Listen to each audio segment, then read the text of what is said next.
Hola, hola a todos y a todas, muy buenos días, gracias por acompañarnos.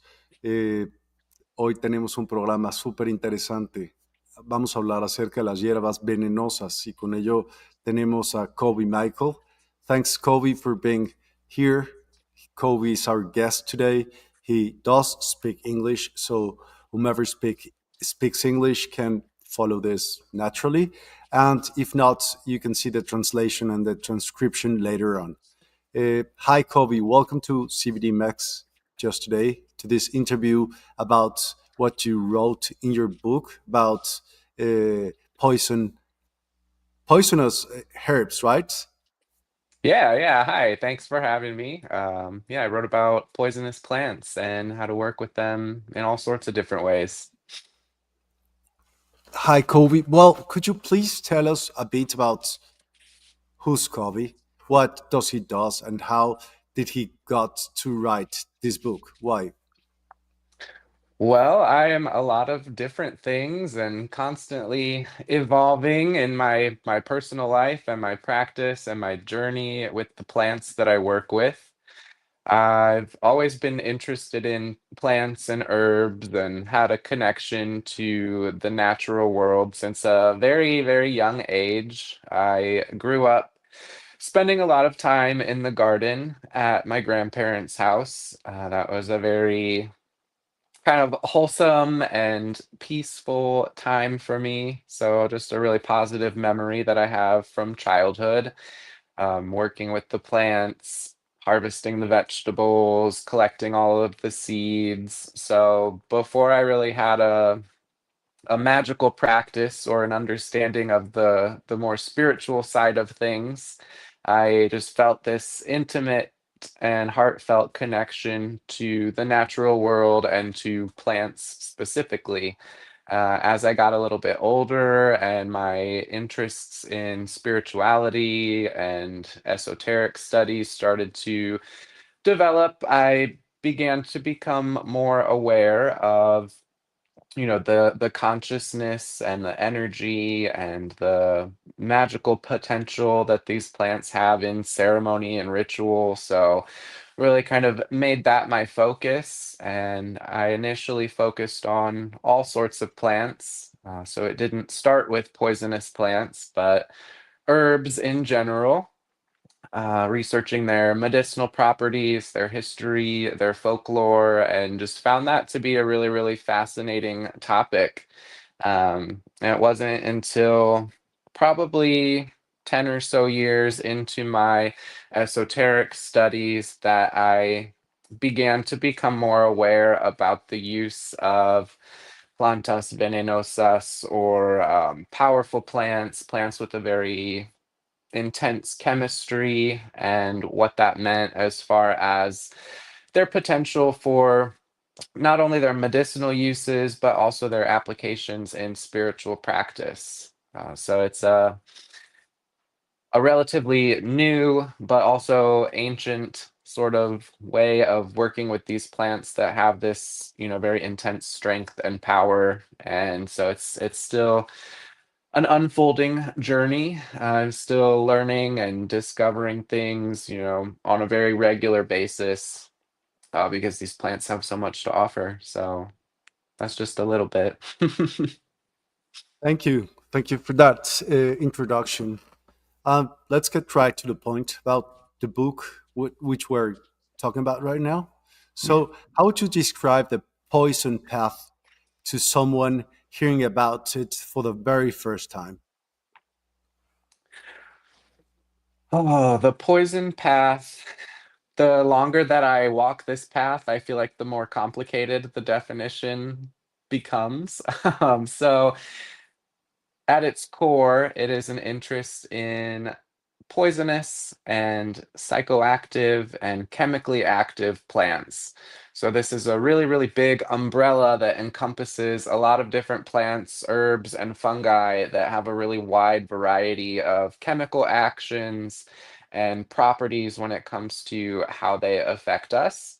So, part of that work is kind of understanding this concept of poison and how it gets applied to so many different diverse botanicals that it doesn't necessarily mean the same thing. So if you're not exposed to this, initially you'll hear the word poison and you automatically think of, death and dangerous and something that doesn't have any kind of medicinal value, something that we should stay away from. So in a way, it teaches us to approach all plants on a very individual basis, looking at their historical uses, their medicinal properties, their importance in different traditional cultures and their practices, and really coming to a more individual understanding of how to approach our plant allies, both in medicine and in magic. Okay, thank you. What was the earliest experience that sparked your fascination with banful and poisonous plants? I've always been a little bit of a rebel. I've always been attracted to, maybe the darker side of things, or, when we're told not to do something, it makes me want to do it a little bit more. So I think that I just kind of had that natural personality trait that led me down this path initially. Um, my very first and I guess like most intense experience with a poisonous plant was with deadly nightshade or Atropa belladonna. So I'd Hmm. been growing it for a few years, researching it, and hearing all of these crazy things about the different effects that it had. Its use in the medieval witches' flying ointment, and I wanted to kind of find out for myself if it was capable of doing the things that people were saying that it was capable of doing. Giving hallucinations and causing delirium and making you hear voices and things like that. So it definitely does, and I found that out the hard way, and I also found out why, people don't consume these plants recreationally. So many people misunderstand poisonous plants as purely dangerous. What is the biggest misconception you wish people would you let go of? Um, just the general fear-based reaction. Poison is such a dramatic label. And like I said, it always makes us, first think of something as being just deadly and dangerous, where in the plant world, that's sometimes the case. But what we call poisonous plants, in medicinal herbalism are also referred to as low dose herbs. So they're plants that have a very potent chemistry and potent physiological effects on the organisms that consume them. So understanding that that potency has a purpose and can be applied in different ways to have different medicinal effects. So a lot of the plants associated with the poison path are also some of the most important sources of medicine, not just in herbalism, but also in, more modern pharmaceutical medicine too, that a lot of these really important compounds are derived from plants that we would call poisonous. Thank you. How do you personally differentiate between fear, respect, and reverence when working with these plants? I think that fear, fear is a natural reaction. It doesn't necessarily mean that it's a bad thing. In a lot of cases, fear is kind of our survival mechanism that keeps us alive. But fear comes from a place of not understanding something, whether that's plants or animals or people or places. We have all of these fears and anxieties because of what we've been told and what we've been taught, and don't really have any, personal experience to base that on. And I think that once we begin to have those personal experiences, that is when the fear starts to transform into respect because there's more of an understanding. You're more grounded in your approach. You know how to work with a specific plant or connect with a specific spirit based on that, individual connection through your own learning. Okay. Your book blends science, magic, folklore, and ritual. How do you balance these words without falling into extremes? Extremes. Um, at this point, it's all kind of become like one and the same for me, which has been kind of an interesting part of the journey. I do like to take a more like practical and grounded approach, and especially when it comes to potent plants like these, having an understanding of the chemical constituents and the different effects that they have is really important so that we know, this plant is safe to put on your skin. This plant is not safe to eat. It helps you to avoid any really uncomfortable sort of situations. So the scientific understanding is really, really important. And what I've found is that a lot of our folklore and superstitions and taboos typically have some kind of a scientific explanation for them. So they all kind of feed together and are just like different aspects or different perspectives of, kind of the same thing.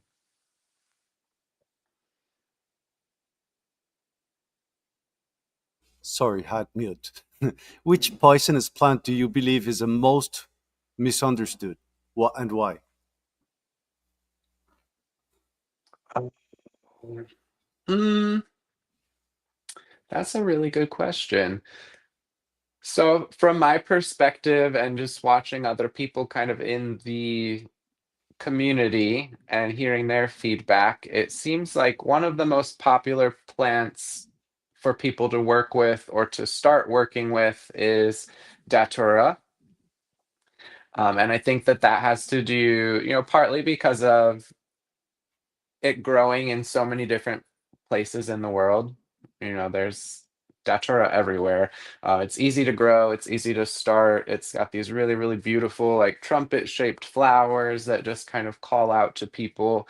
So that seems to be one of the first poisonous plants that people begin to work with. But then it also happens to be one that has sort of the most like horror stories or almost like urban legends of people poisoning themselves because they ate a bunch of datura seeds and went crazy for 3 days and wound up having to go to the hospital. And so while that one seems to be the most attractive or accessible to a lot of people, it also seems to be one that kind of conjures up the most fear.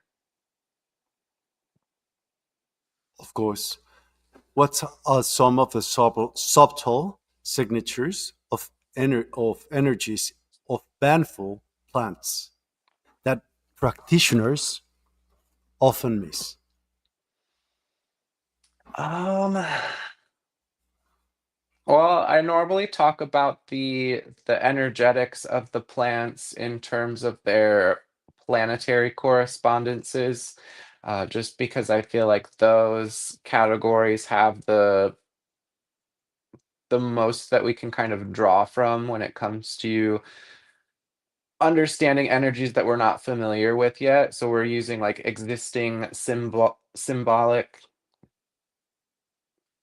we're using different symbol sets to build a new vocabulary about a plant, a spirit, an entity that we don't have like a existing understanding of yet.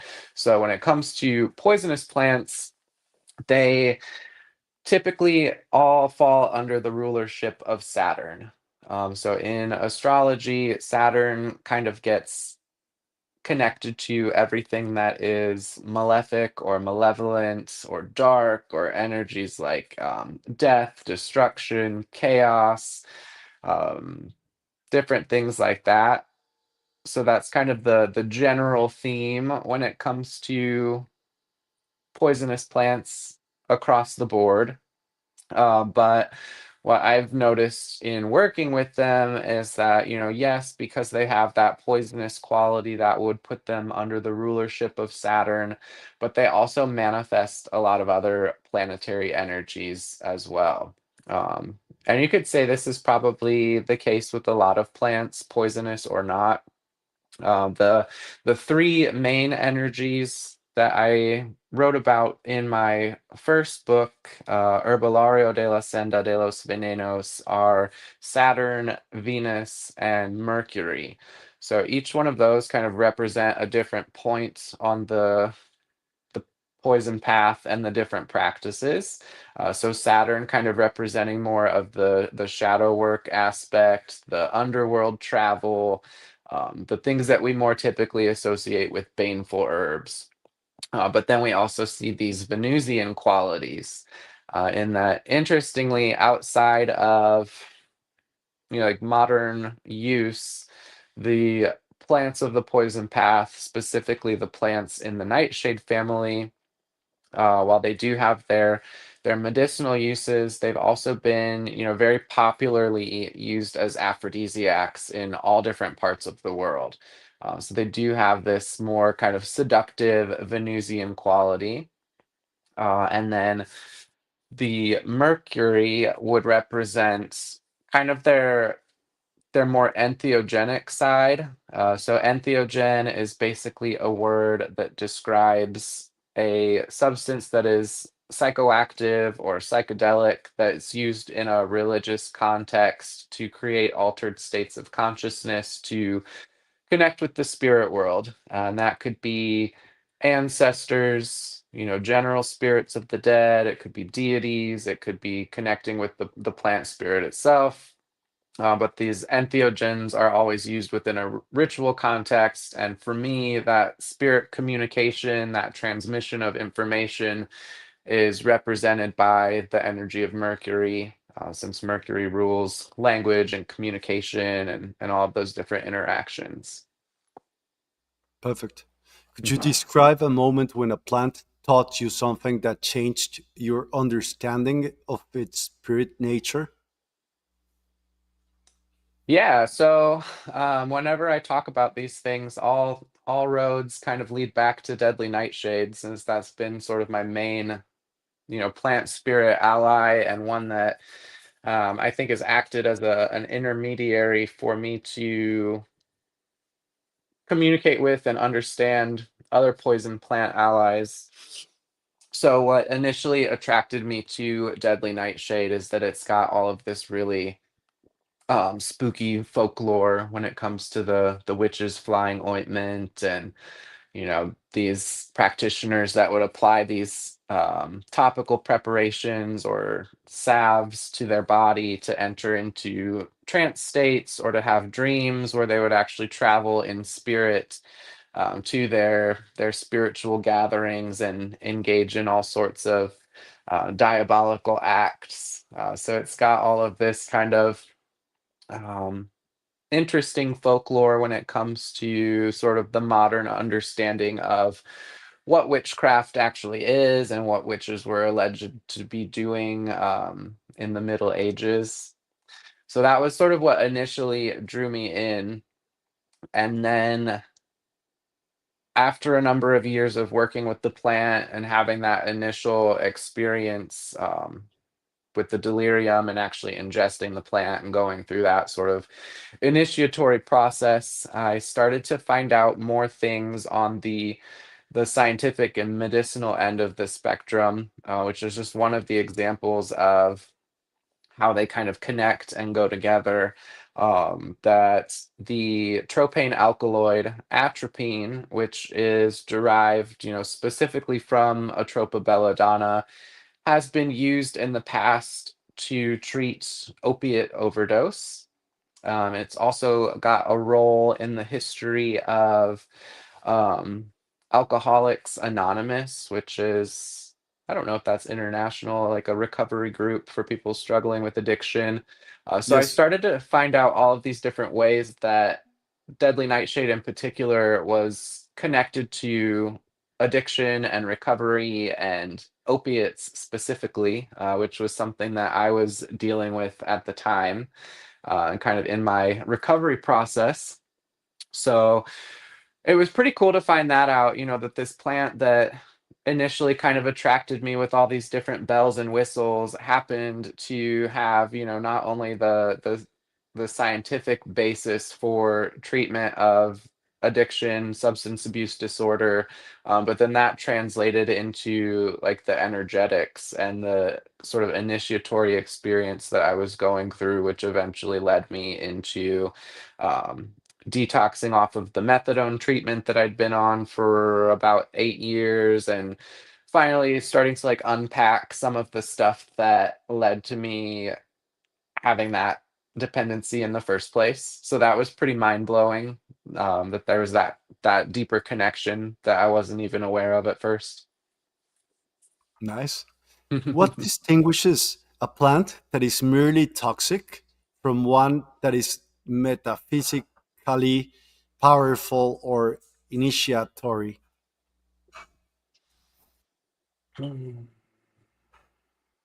What distinguishes a plant that is toxic from one that is initiatory, powerful? Um,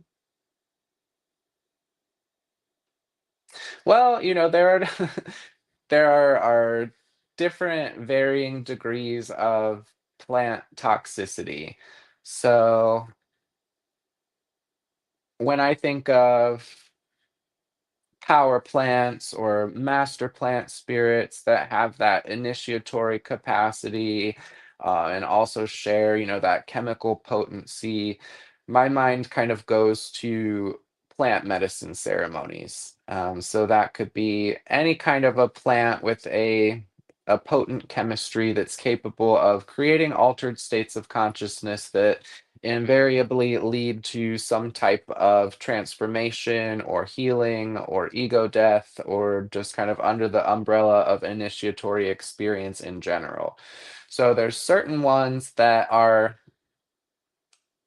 poisonous in the sense that they create uncomfortable side effects. So for example, the plants in the nightshade family, they have the potential for causing harm, for possibly putting somebody in the hospital, but the recorded instances of lethality and the consumption of those plants actually leading to someone's death are really surprisingly pretty low.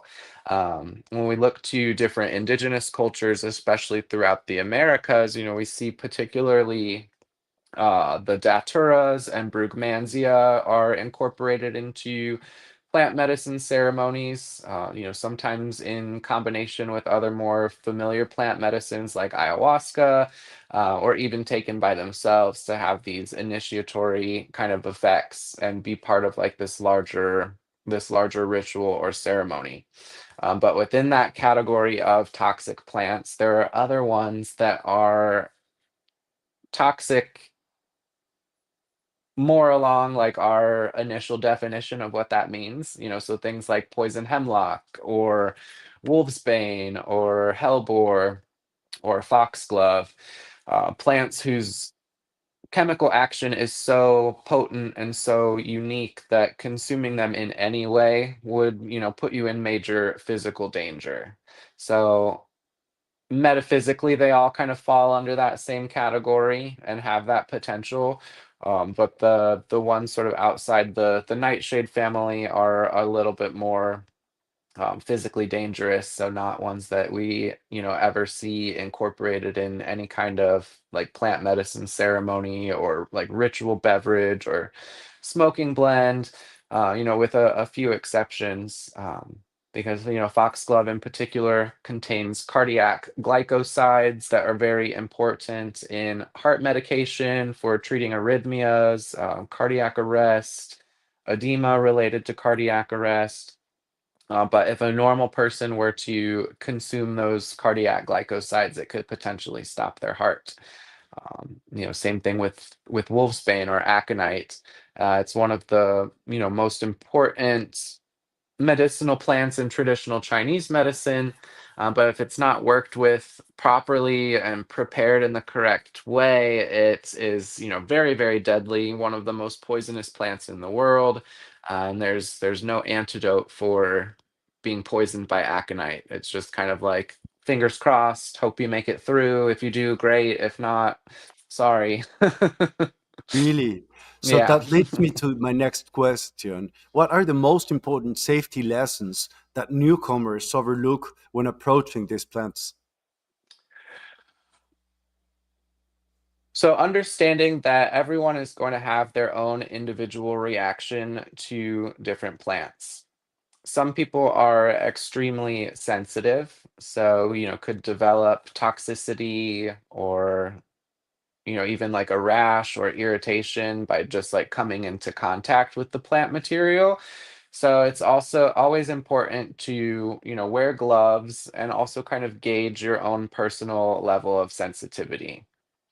So for me, I can like handle fresh plant material all day long and I'm totally fine. Other people, handle fresh plant material, harvesting herbs out in the garden, and they realize that by the end of the day they're feeling a little loopy, and they fall into a really deep sleep or something. So kind of gauging those individual reactions initially, and then also remembering probably the most important thing, that as long as you don't eat them or put them inside yourself in another way, like, you're probably good. So all of the most dramatic stories and information that's out there come from like either accidental or intentional ingestion. So their effects are going to be much more dramatic, much more pronounced, if you're consuming them in some way versus, harvesting a few leaves. Or I keep looking over, I've got like some henbane that I just harvested before we got on the video, and I'm all like, no gloves, hands right in it, it's fine. And what's that plant for? Could you explain a bit, especially in the plant that you just showed us? Yeah, so henbane is a member of the nightshade family. So it's going to have similar chemistry to plants like datura, deadly nightshade, mandrake, all of which have a very extensive history, not only in their medicinal uses, but also in their folklore and their ritual uses. So henbane, believe originates in some part of Europe, maybe where like the East meets the West, and then it's kind of like branched out from there. So there's Egyptian henbane, black henbane, golden henbane, white henbane, and it contains these tropane alkaloids, which are alkaloids, active chemical constituents that affect our brain chemistry. They are known as anticholinergics. They're also used medicinally for the treatment of different gastrointestinal issues uh, because of their antispasmodic properties. Henbane is used in Ayurvedic medicine in particular. We typically see the seeds being used for different medicinal purposes. It was also at one point used in beer brewing. So they used to add henbane to the fermentation process because it increases the effects of alcohol. So it would take less beer for you to get drunk when it had henbane in it. And then they started to come out with laws that kind of regulated the different plants that beer makers could add to them, because there were all sorts of different plants that beer makers would add to their recipes to increase the intoxicating effects. And then they just said, no, you can't do that anymore. So now we just use hops. Wow. How do practitioners know whether a plant is guiding them or whether it's their own projection? Um, I think Just like with the scientific and the magical kind of connecting, like it's almost like a magnetic pole. So like maybe your own projections, whether those are fear-based, a specific aversion that you have to a plant, or like in my case, being like seduced by just the dangerous nature of the plant, kind of like your own projections, and then like the voice and the call of the plant kind of work in like an opposite but sort of a magnetic way that kind of pulls you in one way or another. Um, so for me, it was just like this obsession and this fixation, and it's kind of hard to put into words. I've had passing interests throughout my life that have all been like extremely different, but for whatever reason, just the draw and the pull, it's like this undeniable kind of need to like connect and understand. And I find all plants to be interesting, but not every one of them calls out to me in the same way. And so kind of paying attention to those repetitive thoughts, those things that stand out to you that you just kind of become enamored with. So, historically, banful herbs have been used in witchcraft, protection, and initiation. How do these traditions manifest in modern practice?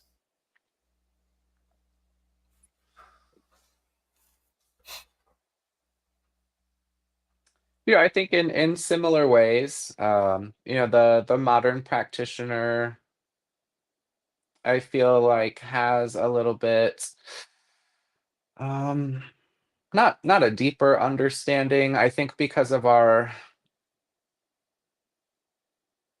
place in the modern world and recent scientific discoveries when it's come to like energy and quantum physics and just what we have discovered about the universe through science. It's kind of given us, I guess, more of a vocabulary to be able to express some of the more subtle qualities when it comes to working with plant consciousness or plant energetics. And that is a really big part of, working with plants from a spiritual capacity. So I think we're sort of doing the same thing, but we just have a different language to communicate that, which is important, especially when it comes to poisonous plants, because their chemical potency also tells us that there is a spiritual potency and an energetic potency. So it doesn't always mean that we are,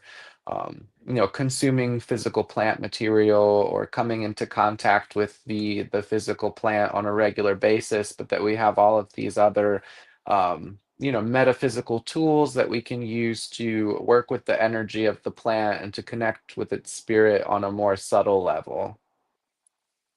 But what responsibility does a modern practitioner have when sharing or teaching about poisonous plants? Um, Responsibility. I think just not teaching from a place of fear, but a place of empowerment. Um, reminding people of the importance of common sense, that we are part of the natural world, and whether we live in a modern society or not doesn't change that, and we've survived here for quite a long time, sort of through common sense. So there's definitely a delicate balance. You don't want people to hurt themselves or put them in dangerous situations. Um, but there are some people out there that are just kind of, willingly reckless and behave in stupid and uninformed ways. However, on the other end of that, I think that there are some practitioners that have positioned themselves as voices on the poison path that have sort of played up the fear and, almost acted as gatekeepers and withheld information because they deemed it to be too dangerous for people to kind of make their own interpretations or go on their own journey. So it was almost like um, keeping that information puts people in more danger than being transparent and trying to educate people. So I think that that really, sharing as much as possible, and one person isn't necessarily better or more knowledgeable than another, and information that is kept hidden and kept secret doesn't really help anybody. It might help the one person keeping it for a little bit, but in the end, I think that that kind of circles back around and doesn't work out so well in the end. Right. So you don't believe, or do you believe that some plants should remain secret or restricted? um, I I think that we all find the plants that we're meant to when we are meant to. Um, like I said, some people are just reckless with their decisions and are going to do what they're going to do regardless of if they have an understanding of it or not. When it comes to restriction, I don't think that any plants should be illegal. I don't think that you can make plants illegal. I think like I mean, obviously, like there are legal restrictions and regulations all over the world. Even when it comes to things like cannabis and magic mushrooms and stuff that even modern medicine and science can't deny, like the healing potential and the benefits. But when I think you start to get into the area of saying, well, this plant is okay, but that plant is not, it just doesn't really resonate with me. Like plants can't be illegal, people can't be illegal, like we're all just here on the same planet, like doing our thing. And so no. Right. Okay. In your opinion, is there a right or a wrong way to walk the poison path? No, I wouldn't say that there's a right or a wrong way. And the poison path in particular is, inherently very individualistic. To call it even the poison path implies that it is, its own sort of specific tradition, which it's really not. It's more of a concept, and we can see, parallels to that concept all over the world. In the different ways that people work with poisonous or chemically potent plants, whether it's for spiritual purposes or medicinal purposes. So I think that it really looks different for everybody. And that's why it can be a little bit tricky for me even kind of talking about these things, because there's so many different angles and approaches and ways that people can benefit from working with these plants, that what interests me and what called out to me may not necessarily be what calls out to somebody else. And a lot of my work is kind of through the lens of um an American-based practitioner working through the lens of like European witchcraft traditions. So that comes through just because that's my personal practice. But it's not to say that that is like the entirety of the poison path, because it's really like much, much, much bigger than that. So, what has been the greatest challenge you've personally faced in this path? The greatest challenge.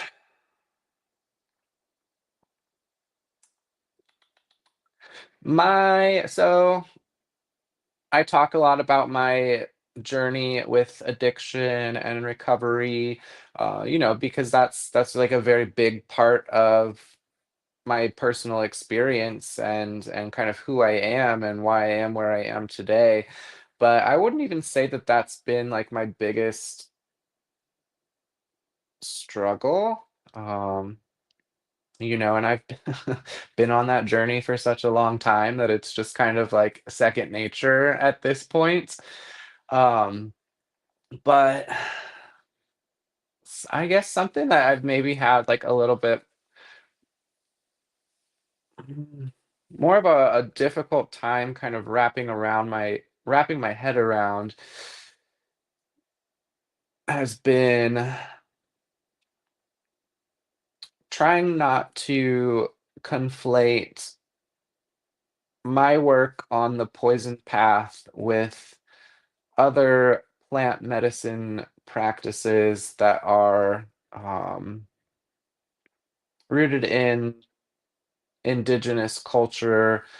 When I moved down to Florida from Indiana, I found myself in a part of the country where plant medicine tourism is very, very popular. And, you could like throw a stone and hit somebody that's doing an ayahuasca ceremony or a San Pedro ceremony, or you've got all of these, you know, hippie conscious kind of people doing like rape, and it's just very like it's starts to feel very like gimmicky and touristy for me. And I think that there are major benefits to that, but I just see sort of like the commercialization aspect of it. So for me, it was important to.